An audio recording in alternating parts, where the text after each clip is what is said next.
तुमने कभी ना कभी कहीं ना कहीं ये जरूर सुना होगा कि दुनिया के 95% लोग दुनिया के केवल 5% लोगों के लिए ही काम करते हैं। पर क्या सच में ऐसा है? और अगर है भी तो ये 5% लोगों में ऐसा क्या है जो इन्हें लूजिंग से रूलिंग एटीट्यूड पे पहुंचा देता है? तो आज उन 5% की क्वालिटीज के बारे में बताऊंगा जो अगर तुम्हारे अंदर आ गई ना बॉस, तो you are going to be upcoming ruler. First one is the mindset. यहाँ सबसे ज्यादा खेल माइंडसेट का ही है बॉस। ये अगर तुम्हारे कंट्रोल में आ गई ना तो यहाँ कुछ ऐसा नहीं है जो तुम्हारे कंट्रोल में ना हो।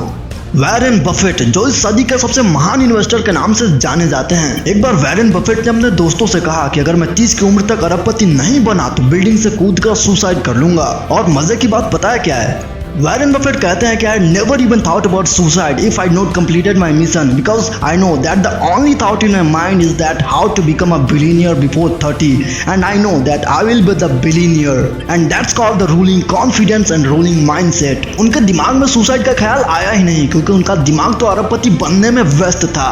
आप वो सब कुछ सोच सकते हैं जो आप कर सकते हैं एंड आप वो सब कुछ कर सकते हैं जो आप सोच सकते हैं। इसीलिए मंजिल बड़ी लग रही है तो मंजिल नहीं, माइंडसेट बदलें, उसको पाने का तरीका बदलें। The second quality is to accept the truth without any argument। कभी किसी फेल हुए बच्चे को कहते सुना है कि मैंने अच्छे से पढ़ाई नहीं की इसीलिए फेल हो गया? वो कभी नहीं बोलेगा क्योंकि उसको पता है कि मार पड़ेगी। और ऐसे लोग सिर्फ खुद को अंधेरे में रखते हैं। और अभी सिर्फ माँ बाप की मार पड़ रही है ना, लेकिन आने वाले सालों में से ठोकर खाओगे ना दोस्त, जो कि तुम्हारे माँ बाप के मार से बहुत ज्यादा दर्द देंगे। साल 1985 में स्टीव जॉब्स को उन्हीं के कंपनी एप्पल से सीईओ के पद से कुछ कंफ्यूजन के कारण निकाल दिया गया था। हाँ ये सच है भाई लोग। साल 1976 में स्टार्ट हुई एप्पल, जिसकी स्टार्टिंग ग्रोथ तो अच्छी हुई पर धीरे धीरे कंपनी घाटे में जाने लगी। स्टीव जॉब्स की जगह अगर कोई और होता तो वो क्या करता वो तो मुझे नहीं पता, पर इतना पता है कि वो खुद को दोष कभी नहीं देता कि कोई तो ऐसा गहरा रीजन रहा होगा जिसके कारण ही इज फेल्ड। पर यह बंदा कुछ अलग था। जॉब्स के बाहर जाने पर एप्पल पूरी तरह से लॉस में जाने लगी। इसके एक पर एक प्रोडक्ट्स फेल होने लगे। बाहर निकलने के बाद स्टीव ने नेक्स्ट नेम की कंपनी को स्टार्ट किया और पिक्सर एनिमेशन से इन्वेस्टमेंट किया एंड पिक्सर को डिज्नी $7 बिलियन में खरीद लेती है और ये वहाँ रातों रात बिलियनियर बन जाते हैं। वहीं Apple company was about to close, इसीलिए ईयर 1997 में एप्पल नेक्स्ट कंपनी को $450 मिलियन में खरीद लेती है and Steve jobs becomes the CEO of Apple. और स्टीव ने ना सिर्फ एप्पल को बंद होने से बचाया बल्कि आईफोन और आईपैड जैसे प्रोडक्ट्स को इनोवेट करके कंपनी को एक नंबर 1 ब्रांड बना दिया जिसकी वैल्यू आज $2 ट्रिलियन की है। और शायद इसीलिए हाथ में आईफोन होना आज एक अलग ही क्लास है। अगर ये बंदा भी अपने गलतियों को एक्सेप्ट ना करके सिर्फ रिवेंज लेने की सोचता तो कभी एप्पल का सक्सेसफुल सीईओ बन पाता? कभी नहीं।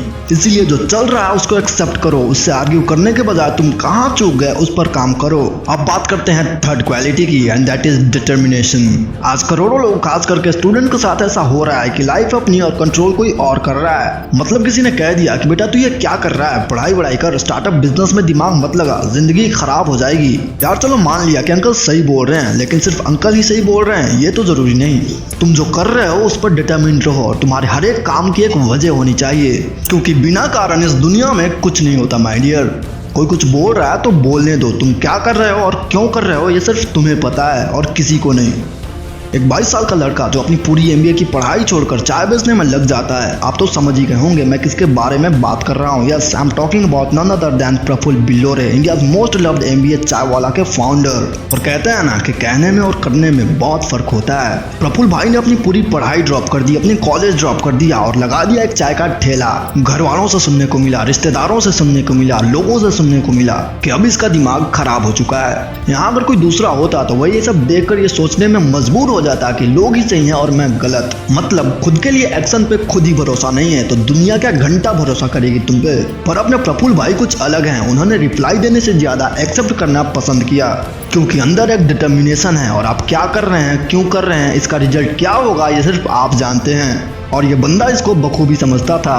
और आज एमबीए चाय वाला की सक्सेस कैसी है ये आप सब जानते हैं। और अगर नहीं जानते तो डोंट वरी, एमबीए चाय वाला पे एक पूरी फिल्म आने वाली है।